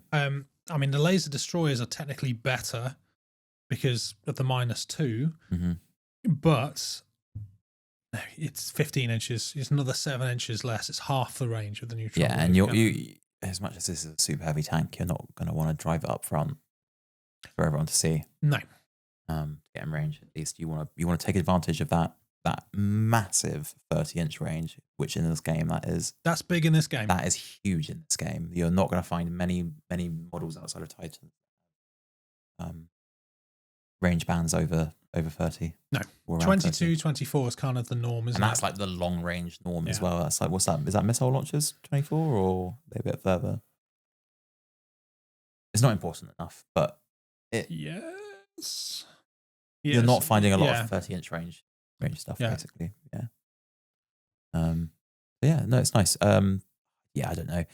It is a lot of points to put into one dedicated anti-super heavy basket, but is that slightly more than a Baneblade, I think. Yeah. But I would say arguably, well, how much is it compared to a Shadow Sword? Oh, here we go. Look at that. Got to get those comparisons up. I think if you're talking one against the other, right, you have to be looking at the Shadow Sword as the kind of the template. The template for whether it's good value or not. Yeah. If only I could commit all of this to memory. So Shadow Sword's 120. So you are slightly more expensive than that. Your Volcano Cannon is always going to be the best engine killer out there, right? Just because it has the engine killer too. Yep. But it's not going straight through shields. No, you have to strip those voids. I mean, other than that, they're fairly like for like. They have heavy bolter sponsons. You know, they've also got a heavy bolter turret. So, you know, they fill a similar role, but the Falchion will start doing damage to it. A Falchion versus something like a Warhound is going to be brilliant. Yeah. You're going to bypass those shields really quickly and start doing damage to their armor straight away. They don't have much. And at a -3, that 2+ becomes a 5+. You know, you're going to be killing smaller chassis really, really quickly. The larger chassis is where the Volcano Cannon probably comes into effect more, but you have to do a bit more legwork to get those shields down first. Yeah. So that you can then apply your engine killer to do multiple hits worth of damage. But yeah, similar role, slightly more expensive for the Legion one, but you could argue probably that that's represented in the morale and things like that. Yeah. The next one is a new one, new Titan. A new Titan? A new Titan. You've got a new... It's on the mind, isn't it? New Titans. One day. New tank? Super heavy that we've not seen before. Yes. The Ascalon. So this is a very interesting one. This is basically the same sort of same as the Falchion from a chassis perspective, but this mounts a massive Inferno gun on top, and then comes with your sponson-mounted quad lasers, laser destroyers, or sponson-mounted quad heavy bolters. So they come in at 110 points, so quite a lot cheaper than the Falchion. Again, you've got the upgrade options of +5 points for the heavy bolter and the multi-melter. You can then increase it by 1, 2, or 3 for 100, 200, or 290 points.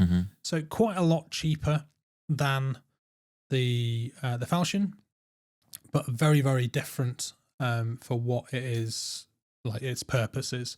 So your Ascalon Inferno gun is your main thing here. It's a template weapon, so using the Firestorm template.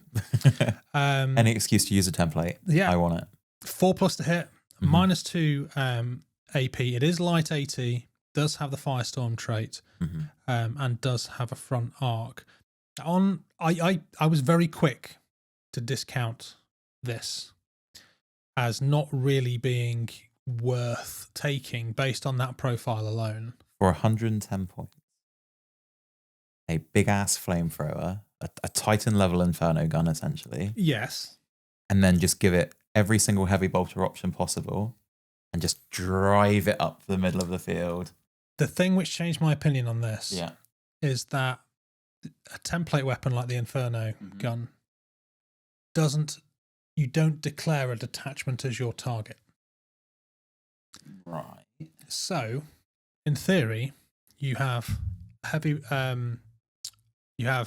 bolters on the sides, say for instance, or las cannons, say on the sides. Your las cannons can shoot at some tanks, and then your Inferno gun, you pop that down, it can hit anything else So you're effectively allowed. You can. So you're not, if you target one thing, you're not forced to then Yes. angle the template in that. Normally, Cover you that. would have to do a main priority target, and then your pintle mounted weapon. Sorry, your point defense weapons could target one other option. It's not the case with template weapons, which does allow you to kill, well, just murderize any light infantry within the template, potentially multiple templates, and then have your sponsons shoot at something else entirely different. I kind of want to build this tank. I think it would be sick for word bearers as well. Just doing the whole like iconoclast, you know. I think that's a big benefit to this, is the fact that it can you can drive it up and then literally just two of those going up the center of the board. Yeah. One over there, other one on another thing. Like, because if you have multiple, right, you're not committing to, okay, right, well, both of my flamers are going to flame that detachment. They could just go off wherever they want to go, as long as your secondary weapons targeted the same unit. Yeah. 110 points obviously is still a lot of points to lose if that does go pear-shaped, but when it's on a super heavy chassis with 3 wounds, up save. 3 Sakarans, probably around similar price. Output, yeah. Obviously faster, worse save. Yeah. Same amount of wounds. Not as many weapons. No. It's interesting. Yeah. I mean, you really, if you're lucky, you have a very good chance of getting a lot of infantry units under that template.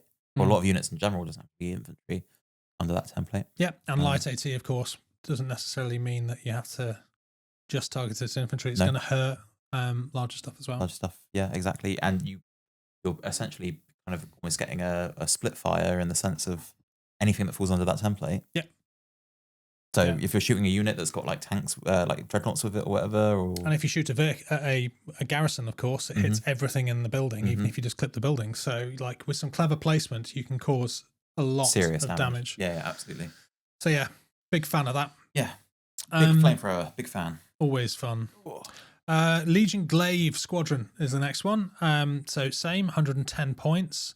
You can upgrade it by 1, 2, or 3 for 100, 200, and 290 points. No optional upgrade on this to add a heavy bolter or a multi-melter, which is interesting. But it does come because it's the fixed. Well, it has the Vulcan carronade, and it does have a hull-mounted heavy bolter in the front of it. Right. And then you have your choice of sponsons as you like it. This was another one that I felt like I wrote off a little bit too early, and especially when looking at the Fellblade. Considering it's the coolest looking one as well. It is. You have got the Vulcan carronade is 18 inches, 3 dice, 4+ to hit, -2, light AT, deflagrate, and beam. So the biggest advantage to this one is exactly the same as what I was saying about the template. You don't choose a target with that beam weapon. Beam it. You just draw a line and you hit everything underneath that line. So everything up to 18 inches, taking 3 points of damage. I think that's really good. And deflagrate as well. Any unsaved wounds. Yeah. Taking more wounds.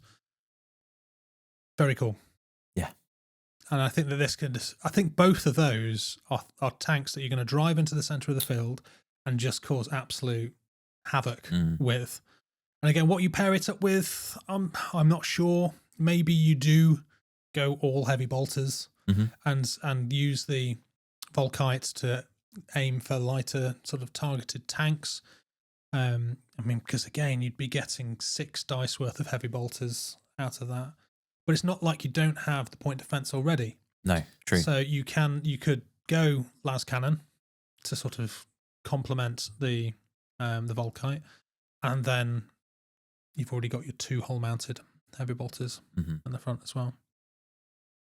Yeah, another infantry or lighter, not infantry, lighter killer. But yeah, I mean, part of me, as much as I love that Inferno one as well, if you're taking a super heavy tank, you want super heavy targets that's going to kill, right? Yeah. You know, it's like I said again, I'm going to keep repeating it. There's a lot of ways to kill infantry in this game. I think that these last two, they're not great at killing tanks, No. but they're going to cause havoc regardless because of the kind of disruption that you're going to be able to do by sending these beams off, by dropping these templates. And for that reason, that's why I like the Glaive. When I looked at these originally, the standout obvious one, which I thought was just great, was the Fellblade. Yeah. But reading a little bit more into these, I can see the application for them. Yeah, and I think sure. that the Fellblade, as we'll find out, is a very safe choice. It is your last cannon predator option. It's never going to be bad. No. I think that the Glaive is going to be more fun to play. So last but not least, onto the units, the Legion Fellblade Squadron, 120 points for one. You can increase it by 1, 2, or 3 for 110, 120 to 320. You do get your pintle mounted options back again, 5 points, either the multi-melter or the heavy bolter. Again, I think I'd always go for the heavy bolter, just so you have some point defense. And it comes with the Fellblade Accelerator Cannon, a hull-mounted Demolisher Cannon, and hull-mounted heavy bolters, sponsor-mounted quad lasers, las cannons, sponsor-mounted laser destroyers, or quad-mounted heavy bolters. Lot of guns. Lot of guns. Lot of guns. But the Fellblade Accelerator Cannon, 30-inch range, 3 dice, 4+ to hit, -1 light AT. Or second weapon profile, 25-inch range, 2 dice, 4+ to hit, -3 AP, anti-tank, Armor Bane. That's pretty good. That is pretty good. Armor Bane as well, with that's scary. And the fact that you can like switch up the profile as well to deal with light targets, to deal with infantry, to deal I say, there's nothing that's bad about that at all. No, you're not sacrificing it. No. You've got the best of both worlds. Is it as fun as the Glaive? No. No, God no. Is it as fun as the big ass flamethrower? No. But I think that is always like what I like when I'm playing LI is everything needs to have an option of something it can shoot at, and this will never have something that it can't target. You know, you will go after your lightly armored tanks or your infantry with the 3 dice, 4+ to hit, which is pretty decent. Or Armor Bane at 25 inches as well, with 2 dice, like -3 AP. -3 is crazy. It is a spicy meatball. So I can see what you're saying about it being the safe option though. It is very much. Well, it will do everything. Yeah. So the question is what do you do with its sponsons? And I wonder if you take that Pintle Heavy Bolter. I think you go for some las cannons. Yeah.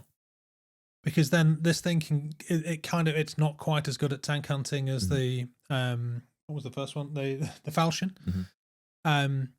It's not probably quite as good at murderizing infantry as the what was it called? Ascalon. But you know, this can basically do a bit of everything, and this could Titan hunt, especially with the -3 Armor Bane. Yep.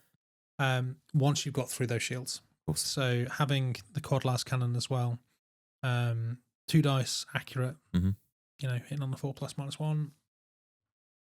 It's going to couple well. I think. I think so. I think this will be the one that we see the most of, just in general. It's safe. Yeah. It's middlingly costed. Yeah. I don't think it's. I mean, that's the same as a Shadow Sword. So it is an expensive super heavy, but you're never not going to be using it. Yeah, I think that this is dangerous to anybody and everybody. Yeah, it's just not quite as. It's like point flashy. to point. It's not going to, you know, outdo a the Falchion. Yeah. Falchion. You know, in a head to head, or maybe it will. I mean, it's not a profile to sniff at. But you know, it's not going to not be able to do anything, if you know what I mean. But the same with infantry as well. You know, it's going to chip away at a few infantry or lighter units. But you know, it's not going to be as good as like a dedicated, like Ascalon, the Glaive, or something like that. You know, it's just a good all rounder.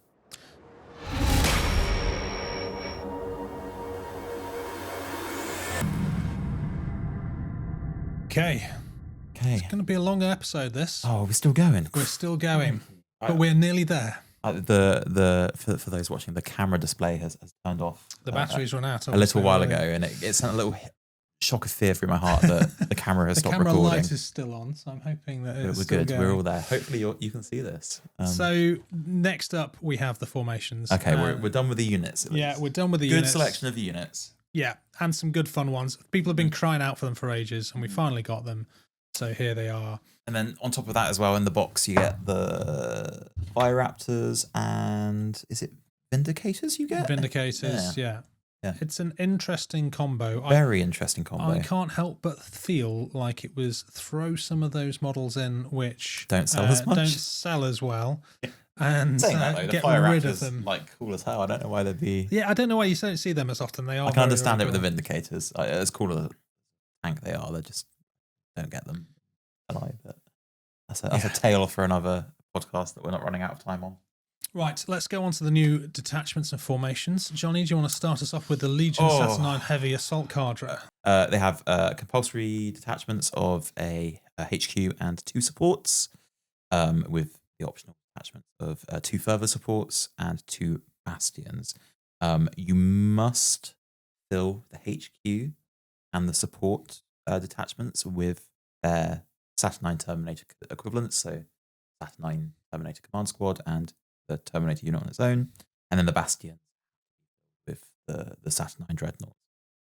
So again, very much making use out of all the new Saturnine sculpts.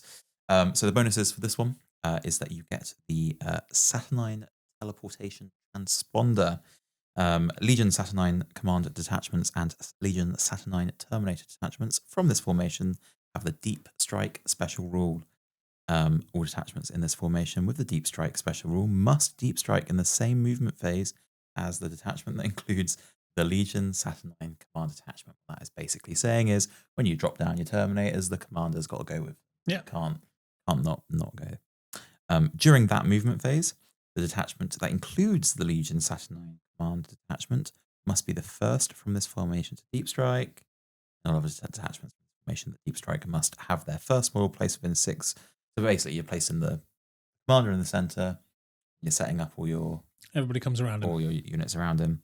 And this is what we were saying earlier on, right? Yeah. I think that this is one of the main ways that you would use the Saturnine Terminators.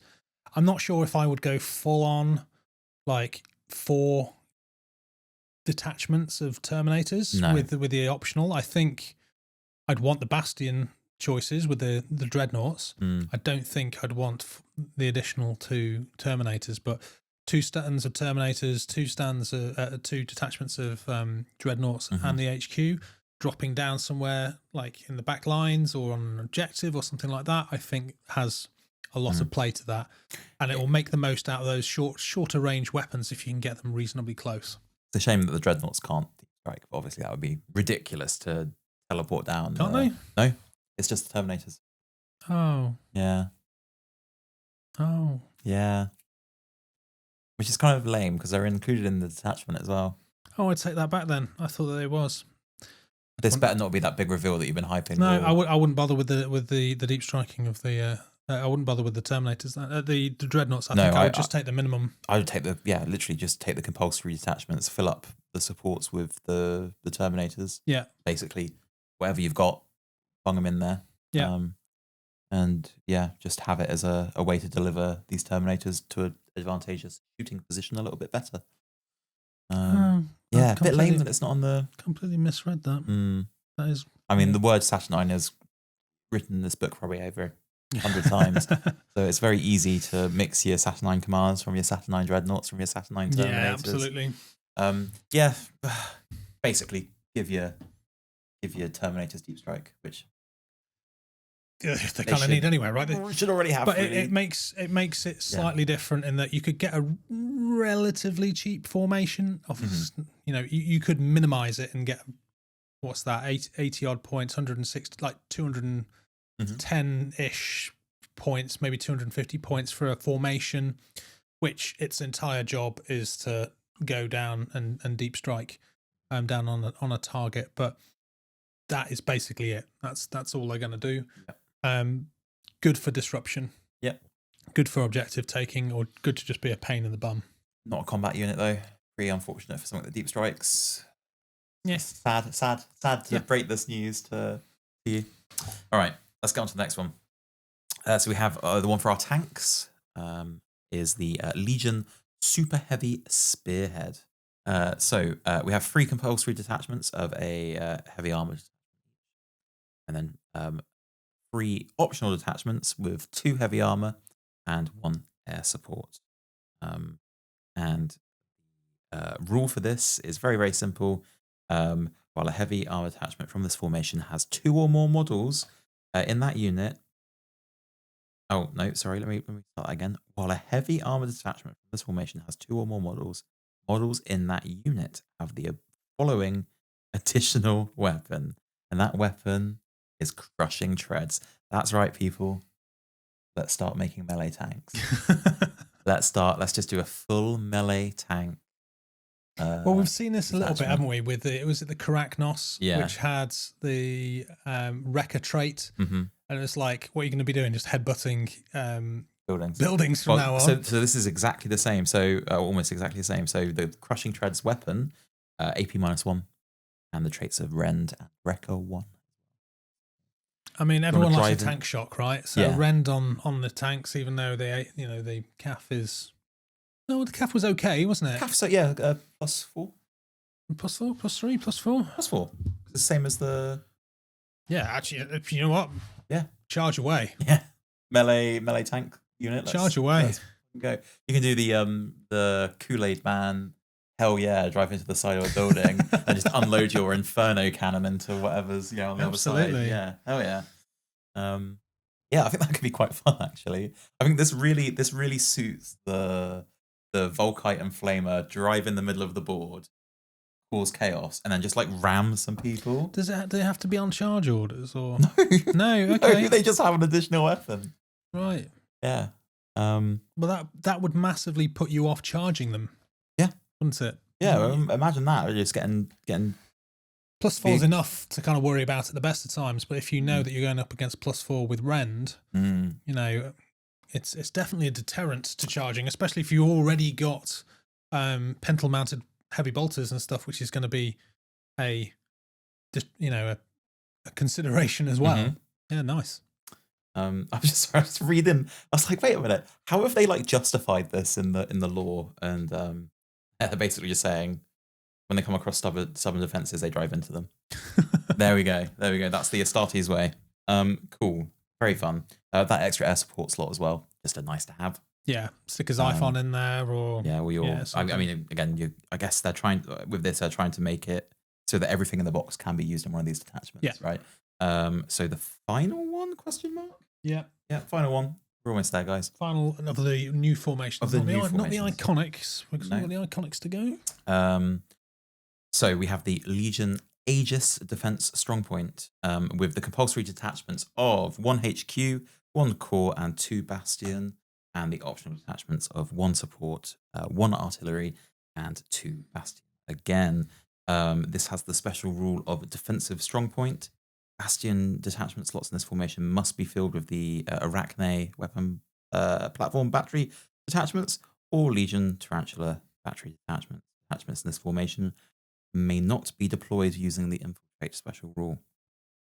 And then because that would be silly. That would be a bit strong, Alpha Legion players. Their game affecting special rule is overlapping fire, which is weapons that the Araknae weapons platform models in this formation have in the point defense trait. 2 words. Punisher cannon. With point defense. That is a bit scary. That's a bit silly. You stick that on an objective. Oh my god. You stick 2 to 4 of those on an objective with point defense. Not taking any minuses for overwatching when something tries to charge in or move in. That is gonna...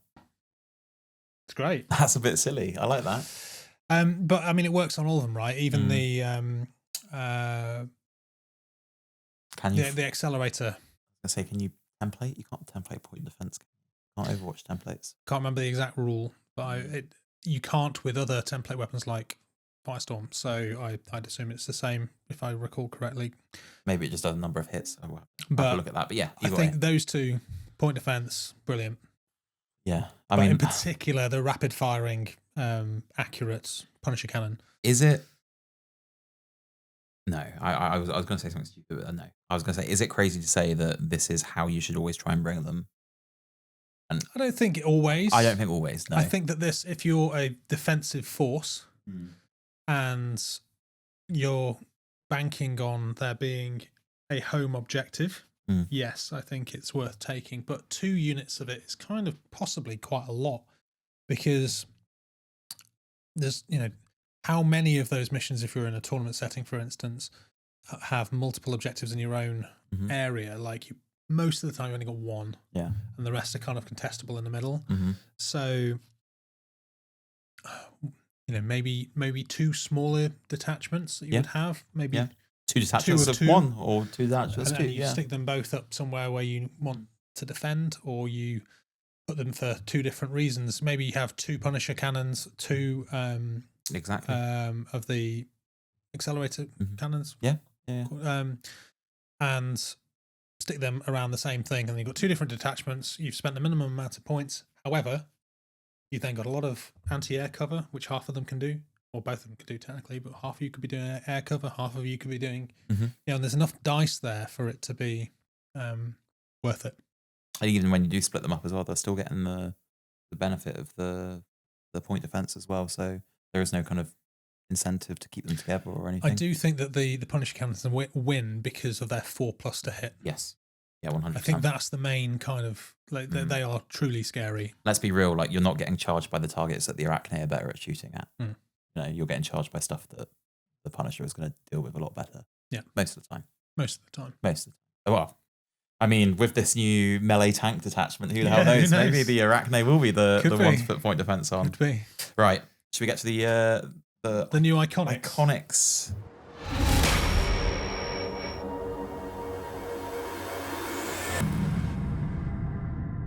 Yes, so we have 3 new iconics: the Saturnine Excubitor Cadre.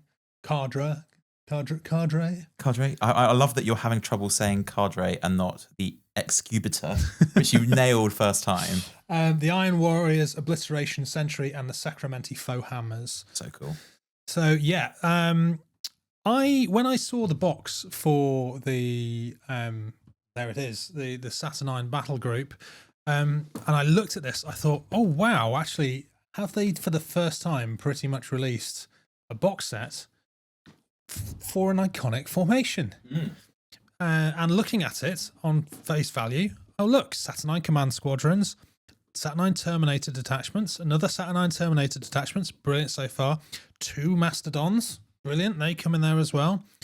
More Saturnine Terminators, okay, starting to lose me here a little bit. Yeah. Legion Saturnine Dreadnought detachments, brilliant, and then 2 more Mastodons.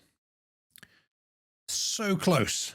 So close. So goddamn close. There's no Fire Raptors, there's no Araknaes, no. and there's no Vindicators. No. They're so close. Yeah.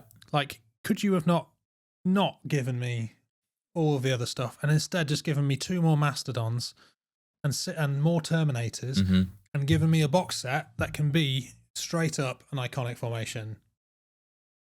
No, apparently. But saying that, we've got standard detachments, 570 points. Comes with 1 command squad of Saturnine Command Squad. It comes with 6 Saturnine Terminator models. It is prescriptive on how you take them. Yeah. So 3 models equipped with plasma bombards and disruption fists, and 3 models equipped with paired plasma bombards. You then have another 6 Terminators, 3 with plasma bombards and disruption fists, and 3 with paired plasma bombards. And then 2 Mastodon models with sponsor-mounted las cannons. And then you can add for another 495 points, 6 more Terminator models, and these are all equipped with twin heavy disintegrators and disruption fists, and 4 Saturnine Dreadnoughts with heavy plasma bombards and disintegrator cannons, and 2 more Mastodon models. Breathe. So expensive. You're talking what, over 1,000 points for this, and what do you get for it? So the heavy assault cadre. Whenever a Terminator from this formation disembarks from a Mastodon from this formation, weapons with that Saturnine Terminator model gains the shred trait until the end of the round. And Sons of Vulcan, they must all be from the Salamanders Legion and can only be included in an army with the Loyalist Legion. In addition, the army can only include one Salamander Saturnine Heavy Assault Cadre formation. If you're a Salamanders player, great, nice to have something. Good fun. Personally, I like collecting iconic formations, right? I've got my Iron Hands one, I've got my White Scars one, but this one isn't jumping out at me as being something that I desperately need. I feel like although you're getting a little bit of a discount, the expended detachments aren't really adding that much. You've got arguably the worst layouts with things like the Dreadnoughts, and there's probably better ways of outfitting 6 Terminators in those detachments. Yeah. Shred is nice. It's not the worst loadout, right? It's not the worst, but it's a chunk of change. Okay, let's think of this another way. If you are a Salamanders player and you've gotten the new box, I'd see very little reason why you wouldn't just run this anyway. No, I mean, you're getting a discount. You're getting a discount and you're getting potentially more damage. But is this worth something building for? Is it better to do this with the Mastodons than deep strike them? Yeah. You know, as I was saying earlier on, if you're going to take Mastodons, do you fill them full of Dreadnoughts and then deep strike your Terminators with a separate formation? I'm not sure if like 570 points is still a lot of points for, what's that, arguably 12, 40, 15 models. That's true. Although arguably you've obviously got a lot of wounds in that. It's still 15 models. Breakpoint would be, what, 7, 8? What's that? What, 14 plus 2 Mastodons worth of wounds? Yeah. Yeah. So cool. But I'm not going to be rushing out for it myself. I think that the new formations that they've given you are a better use of what is in the battle group. But it was nice to see that you were getting something which nearly fitted an iconic formation, but it just not quite. No. And yeah, I feel like 4 Mastodons, I mean, it's scary as hell, right? I mean, if you're going to go Saturnine heavy, and who doesn't like Mastodons? 4 Mastodons, that's a lot. 18 Terminators. Yeah. Pretty cool. Yeah. If nothing else, it's cool. Yeah. But yeah, still feels like a big investment to go down fully into that. And really all you're getting for the extra 500 points is additional breakpoint. Yeah. I think. I think there's better ways to use those models in other formations, personally. Then we have the Iron Warriors Obliteration Sentry. So they do love an Iron Warriors iconic formation, don't they? Formations for Iron Warriors. They're just so easy to build for. Well, the tanks.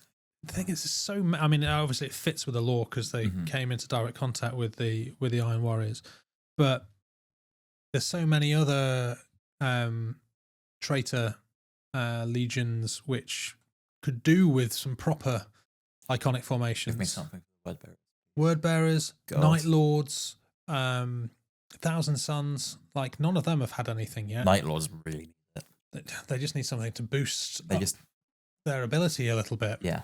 But hopefully we'll see some of that soon. So the Obliteration Sentry, it's a big chunky standard detachment at 620. There is a Legion Kratos Commander, which is a Kratos Commander with a Melter Blast Gun, Autocannon, Kratos Las Cannon, and Sponsor Mounted Las Cannon. Then 3 Kratos models in a squadron with Melter Blast Guns and Coaxial Autocannons. So you'd obviously be putting that commander in with the Kratos, I would think, just to maximize the synergies with the weapons. 3 Legion Fellblades with quad las cannons. Again, I think that's the loadout that we talked about before Very cool. I think that's never going to be a bad option. And then for your expanded detachments, it's another 790 points.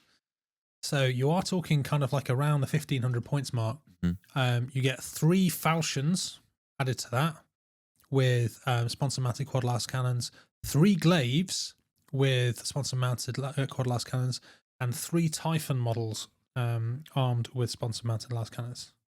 Is this a book error? Why? It's listed the 3 Legion Falchions as an HQ. Yeah. Considering that we haven't had any super heavies as an HQ choice yet, could well be. Yeah. Something to kind of keep an eye out if they do change the FAQ. But you're right, sorry. Yeah, HQ, 3 Falchion models, a 9 wound HQ unit. Yeah. I don't think HQ isn't really not anything ever affects models. Normally, like the Kratos commander, for instance, they gain additional abilities like Inspire, which normally comes with that. So it's is that an error? Probably. I think that's an error. Yeah, I'm just trying to see in the lore thing if there's anything like, also like Falchions with like sergeants in them would, or whatever. I think what's happened here is because the icons are exactly the same as the standard detachment. They've just copied and pasted them over and not switched out the HQ one at the top. So the special rules are overwhelming destruction. If morale check would be made for an enemy detachment as a result of being fired on by a detachment from this formation, the controlling player subtracts 1 from the result of that morale check. That's good. That's going to great. make some stuff real sad. And Breakers of the Legions, the formation must be from the Iron Warriors, can only be included in the army with a traitor allegiance.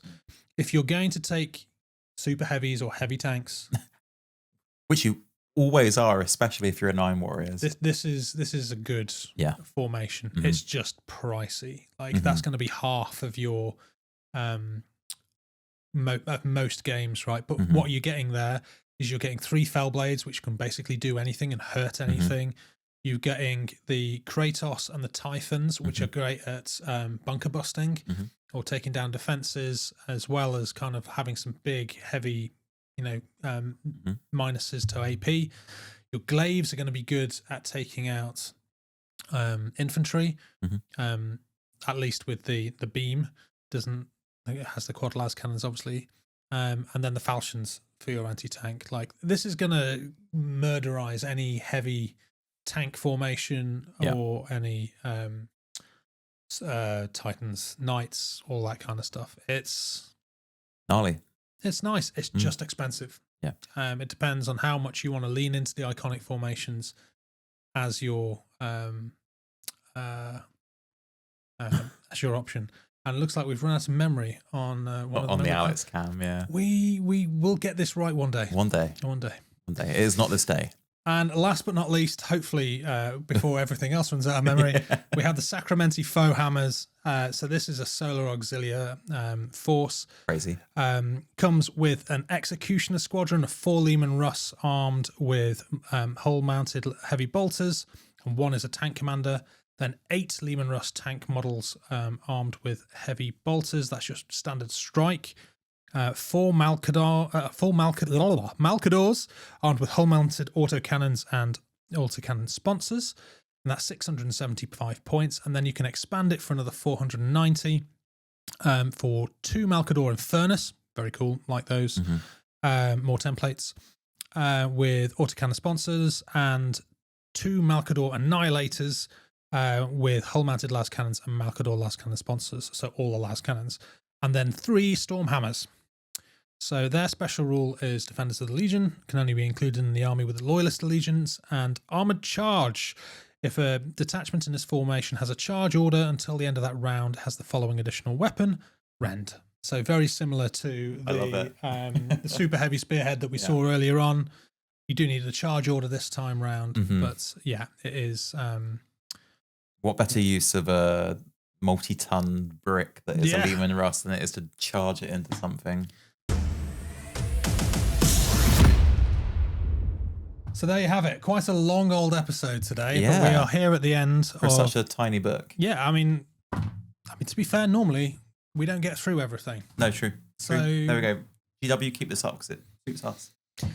yeah, very very happy with Mhm. this as a release. Like I say, I think for me the MVPs is definitely the super heavies. Mhm. I do like the Saturnine Dreads, and I like the Araknae. I want to like the Saturnine Terminators. I think they fall in an odd space Mm. at the moment. But so did the original Terminators as well. Like, it's always hard to work out what to do with them. That, yeah, I don't know. Yeah, I guess only time will tell. Only time will And tell. we'll have to get some more out on the I table. was going to say, we're going to have a big old Saturnine, throwdown at some point. Saturday 3. Once we get them built and painted, along with all the other piles of stuff to get painted at the moment.